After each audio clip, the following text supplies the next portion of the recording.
জামাত ইসলামীর সম্মানিত আমির ডাক্তার শফির রহমান সাহেব আজ কুমিল্লা আসছেন। সেজন্য জামাত ইসলাম সহ কুমিল্লার সর্বস্তরের জনগণের মধ্যে উৎসাহ উদ্দীপনা লক্ষ্য করা যাচ্ছে এবং কুমিল্লা মহানগরী জামাত ইসলামীর পক্ষ থেকে ব্যাপক প্রস্তুতি নেওয়া হয়েছে। দফা দফায় প্রোগ্রাম করা হচ্ছে, ওনাকে স্বাগত জানিয়ে মিছিল করা হয়েছে। তো আশা করি আজকের এই সমাবেশ লোকে লোকারণ্য হয়ে কুমিল্লার এই নির্বাচনী প্রচারণাকালে কুমিল্লার সর্ববৃহৎ একটা সমাবেশে পরিণত হবে। লাকসাম সহ এই বৃহত্তর কুমিল্লাতে ওনার আগমনকে উপলক্ষে বিশাল আয়োজন করা হয়েছে এবং সিকিউরিটি আইনশৃঙ্খলা বাহিনী সহ শুরু করে প্রত্যেকটা স্তরের মানুষ এখানে কাজ করতেছে।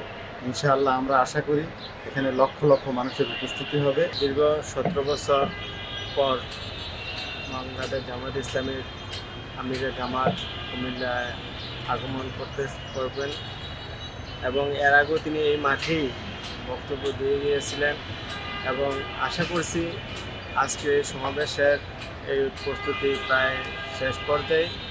এখানে আমিরে জামাত আসবেন এবং কুমিল্লার মানুষ আনন্দে উল্লসিত এবং এখানে লক্ষ লক্ষ মানুষ সমাগম হওয়ার কথা রয়েছে।